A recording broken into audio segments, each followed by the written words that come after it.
সময়ের সাথে তাল মিলিয়ে আমি অনুশ্রী হাজির আপনাদের প্রিয় অনুষ্ঠান খেলা আর খেলা নিয়ে। বুলেট ডায়েরি নিবেদন করছে সংবাদ প্রতিদিন। ৭৮তম সিনিয়র ন্যাশনাল ফুটবল চ্যাম্পিয়নশিপ, যা সন্তোষ ট্রফি নামে পরিচিত, তার ফাইনাল রাউন্ডে ডিসেম্বর 14, 2024 হায়দ্রাবাদে তেলেঙ্গানাতে শুরু হতে চলেছে।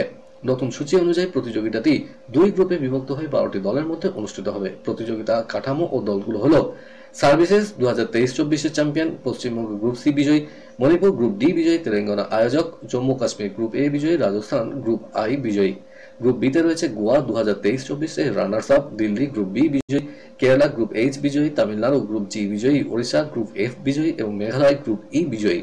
32 বারের রেকর্ড চ্যাম্পিয়ন পশ্চিমবঙ্গ 2016-17 সালের পর তাদের প্রথম শিরোপা জয়ের লক্ষ্যে নেমেছে। বর্তমান চ্যাম্পিয়ন সার্ভিসের 7টি শিরোপার মধ্যে গত 11টি মৌসুমে 6টি জিতেছে এবং তারা তাদের মুকুট ধরে রাখার জন্য লড়াই করবে। গ্রুপ স্টেজ থেকে বিজয়ী 9টি দল, গত মৌসুমে 2 ফাইনালিস্ট এবং আয়োজক তেলেঙ্গানা মিলে মোট 12টি দল প্রতিযোগিতা ফাইনাল রাউন্ডে অংশগ্রহণ করছে। গত মৌসুমে সবুজ মেরুন জার্সিতে দাপট দেখিয়েছিল পেত্রাতস কামিংস জুটি। Mohun Bagan super giant league shield জয়ের পিছনে তাদের অবদান ছিল অনস্বীকার্য। তৎকালীন কোচ অ্যান্টনিও লোপেজ হাউসের প্রথম পছন্দের তালিকায় ছিলেন এই দুজন। নতুন মরশুমে কামিংস ছিলেন বাগানের সর্বোচ্চ গোলদাতা, কিন্তু চলতি মরশুমে হোসে মোরিনোর কোচিং জামানে ছবিটা বদলে গেছে। জেমি ম্যাকলারেন, গ্রেগ স্টুয়ার্ট দলে যোগ দেওয়ার পর থেকে পেত্রাতস কামিংস অনেকটাই ব্যাকসিটে। ম্যাকলারেন বা স্টুয়ার্ট ফিট না থাকলে তবেই দুজনের প্রথম একাদশে শুরু করেন, নইলে বদলে হিসেবে নামতে হয়। তবে আক্রমণ ভাগে 4 বিদেশিকে ঘুরিয়ে ফিরিয়ে ব্যবহার করার পাশাপাশি দল পরিচালনার মতো সবচেয়ে কঠিন কাজটা করেন মোলিনাই। এখনো পর্যন্ত ফুটবলার ম্যানেজমেন্টে তিনি দারুণ সফল। চেন্নাইন এফসি ম্যাচ কামিংসের বিশ্বমানের গোলের পর মোলিনার আক্রমণ ভাগে ফুটবলার বাছাইয়ের কাজটা আরো কঠিন হয়েছে। পেত্রাতস কামিংসরা প্রকৃত টিমম্যান হওয়ায় অবশ্য কোচকে খুব একটা সমস্যায় পড়তে হয় না। ভারত বনাম পাকিস্তানের ক্রিকেটীয় দ্বৈরথ মানে তা উত্তাপ ছড়াবে, সেটা আর নতুন করে বলার অপেক্ষা রাখে না। আর চ্যাম্পিয়ন্স ট্রফি আয়োজন নিয়ে যা চললো তাতে এবার ভারত পাক লড়াই নিঃসন্দেহে আরো উত্তাপ বাড়াবে। আইসিসি টুর্নামেন্টের খসড়া মোটামুটি তৈরি করে রেখেছে। যেহেতু চ্যাম্পিয়ন্স ট্রফির আয়োজন নিয়ে কোনো চূড়ান্ত সিদ্ধান্ত নেওয়া যাচ্ছিল না, তাই তা সরকারিভাবে ঘোষণা করতে আর কিছুদিন সময় লেগে গেল। ভারতীয় বোর্ড আইসিসিকে স্পষ্টভাবে জানিয়ে দিয়েছিল তারা কোনোভাবেই পাকিস্তানে গিয়ে খেলবে না। আর পাকিস্তান ক্রিকেট বোর্ডও হাইব্রিড মডেলে টুর্নামেন্ট না করার জেদ ধরে বসেছিল। তারপর পাকিস্তানকে ছাড়া এই টুর্নামেন্ট হবে বলে আইসিসি জানানোর পরই পিসিবি নিজেদের মত বদল করে। এখনো পর্যন্ত যা ঠিক আছে তাতে ভারত নিজেদের সমস্ত ম্যাচে খেলবে আরব আমিরশাহিতে। আর চ্যাম্পিয়ন্স ট্রফিতে ভারত বনাম পাকিস্তান হতে চলেছে 23 ফেব্রুয়ারি। যে কোনো আইসিসি ইভেন্টে ভারত বনাম পাকিস্তান ম্যাচ টুর্নামেন্টের শুরুতেই দিয়ে দেওয়া হয়। আর টিআরপির কথা মাথায় রেখে সাধারণত রোববার এই মেগা ম্যাচ অনুষ্ঠিত হয়। এবারও সেই ট্রেন্ড বজায় থাকলো। 19 ফেব্রুয়ারি থেকে চ্যাম্পিয়ন্স ট্রফি শুরু। আইপিএল মেগা নিলামে ভেঙ্কটেশ আয়ারের পেছনে নাইট রাইডার্সের 23,75,00,000 টাকা খরচ করতে দেখে অনেকেই ভেবেছিলেন আসন্ন মরশুমে হয়তো তার হাতেই নেতৃত্ব তুলে দেবে কলকাতা নাইট রাইডার্স। নাইট কর্তাদের মাথায় নেতৃত্ব নিয়ে অন্য ভাবনা। সম্ভবত আজিঙ্ক্য রাহানের হাতে উঠতে চলেছে নাইট রাইডার্সের আর্মম্যান। তাকে অধিনায়ক করার ভাবনা থেকে এই দলে নেওয়া হয়েছে। নিলামে প্রথমে অবিকৃত ছিলেন রাহানে, পরে বেস প্রাইস 1,05,00,000 টাকায় তাকে তুলে নেয় নাইট রাইডার্স। কেকেআরের এক সূত্র বলছে রাহানেকে অধিনায়ক করার ব্যাপারটা 90% নিশ্চিত। যদি রাহানের হাতে নেতৃত্ব তুলে দেওয়া হয় তাহলে 6 বছর পর আবার তিনি আইপিএলে অধিনায়ক হিসেবে মাঠে নামবেন। ওয়েস্ট ইন্ডিজের বিরুদ্ধে একদিনের সিরিজে বাংলাদেশ দলকে নেতৃত্ব দেবেন মেহেদী হাসান মিরাজ। বিসিবি সেই খবর জানিয়েছে দলে নেই অভিজ্ঞ অলরাউন্ডার সাকিব আল হাসান। কুচকির চোট সারিয়ে এখনো সুস্থ হতে পারেননি নাজমুল হাসান শান্ত।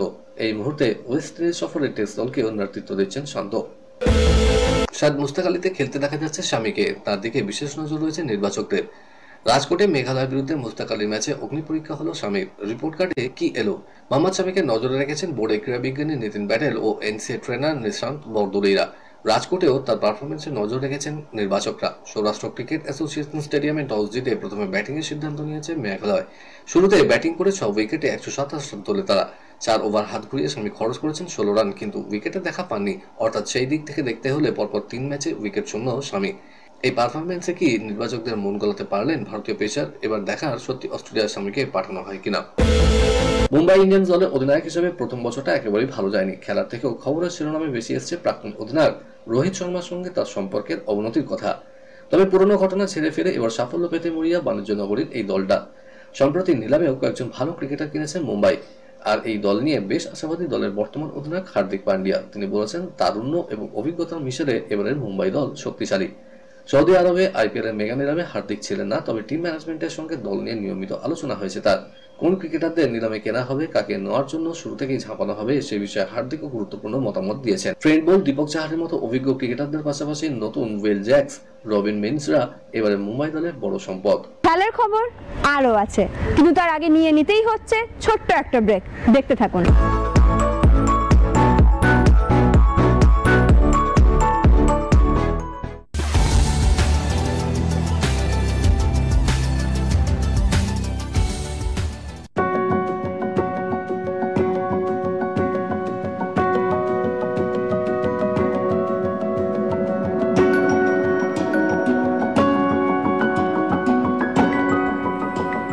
নিউজ মিডিয়া প্রযোজিত সাপ্তাহিক বিনোদন অনুষ্ঠান বিনোদন.com দেখুন প্রতি শনিবার ঠিক রাত 10:25 আপনাদের প্রিয় চ্যানেল ভিশনে।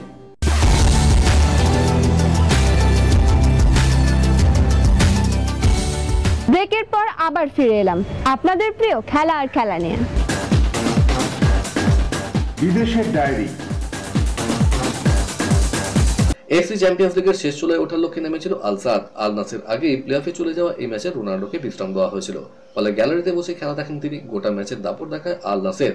বলের দখল ছিল তাদেরই বেশি। গোল লক্ষ্য করে শটও বেশি মারেন সাদিও মানেরা। প্রথমার্ধ গোলশূন্য থাকার পর দ্বিতীয়ার্ধে 53 মিনিটের মাথায় আল সাদকে এগিয়ে দেন আকরাম আফিফ। নভেম্বর মাসে এশিয়ার সেরা ফুটবলার নির্বাচিত হয়েছেন তিনি। 80 মিনিটের মাথায় আল নাসেরের হয়ে সমতা ফেরান রোমান সাইসের আত্মঘাতী গোলে।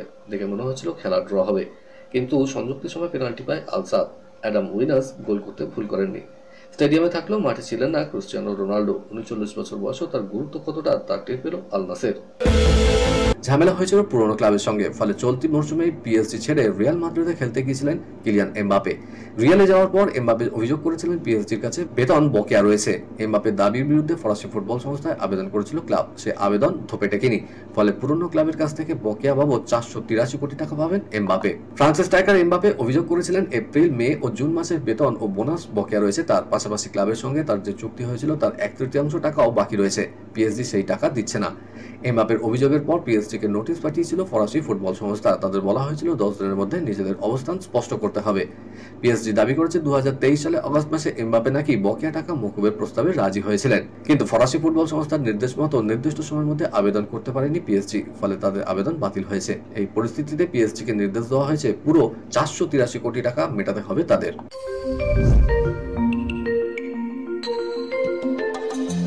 বিয়ে করছেন পিভি সিন্ধু। 22 ডিসেম্বর বিয়ে পিড়িতে বসতে চলেছেন দুবারের অলিম্পিক পদকজয়ী এই ব্যাডমিন্টন তারকা। রাজস্থানের উদয়পুরে বসবে বিয়ের আসর। সিন্ধুর বিয়ের খবর প্রকাশ্যে এসছে।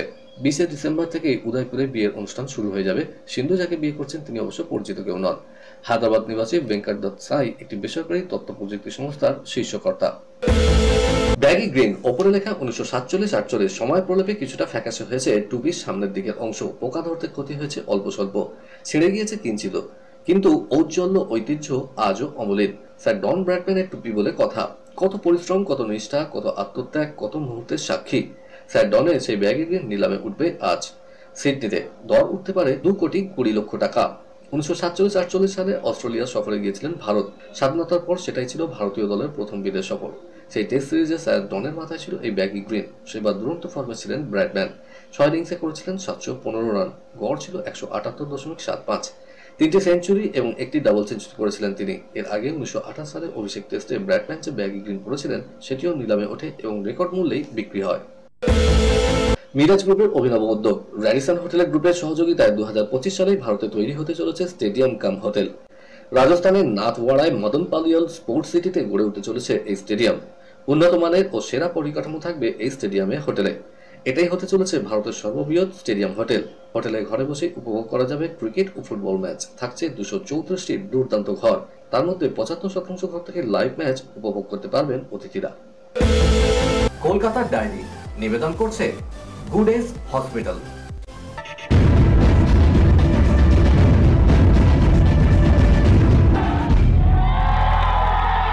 দীর্ঘ অপেক্ষার পর চলতি আইএসএলের প্রথম জয়। ভয়ঙ্কর নর্থ ইস্ট ইউনাইটেডকে হারিয়ে লাল হলুদ সমর্থকদের জয়োল্লাসের মধ্যে কোচ অস্কার ব্রুজো জানিয়ে দিয়েছেন দলগত সংহতি এই সাফল্য এনে দিয়েছে। এই পথেই যে দল চেনা ছন্দে ফিরবে তাও স্পষ্ট করে দিয়েছেন তিনি। ম্যাচের নায়ক দিমিত্রিস বলেছেন, মোহামেডানের বিরুদ্ধে আমাদের বিরুদ্ধে গোল হয়নি, সেটাই আমাদের আত্মবিশ্বাস জুগিয়েছিল। শুধু গোল করাই নয়, গত ম্যাচের মতো এই ম্যাচেও আমরা প্রয়োজনে নিচে নেমে এসে রক্ষণ দৃঢ় রাখার উপর জোর দিয়েছিলাম। পরের ম্যাচগুলোতে এইভাবেই লড়তে হবে। দলের প্রধান স্ট্রাইকারের কথা রেস ধরেই অস্কার ব্রুজো বলেছেন, দলে স্ট্রাইকার যদি এমন ইতিবাচক কথা বলে সেটাই বুঝিয়ে দেয় ফুটবলারদের উন্নতির লেখচিত্র উপরে উঠতে শুরু করেছে। ফুটবলারদের মানসিকতায় যে পরিবর্তন এসেছে তারই প্রতিফলন দেখা গিয়েছে। আমি কোচ হয়ে আসার পর প্রথম দিন থেকে এই কথাই বলে এসেছি সকলকে, দল হিসেবে নিখুঁত খেললেই আমরা সাফল্য পাবো। এদিন সকালে যুবভারতী ট্রেনিং গ্রাউন্ডে রিকভারি সেশন সারেন সল ক্রেসপোরা। সকলেই ছিলেন ফুরফুরা মেজাজে। কলকাতার ডায়েরি নিবেদন করলো গুড এজ হসপিটাল। ইচ্ছে ছিল আরো খবর দেওয়ার, কিন্তু সময় বলে দিচ্ছে এই পর্যন্তই থাক।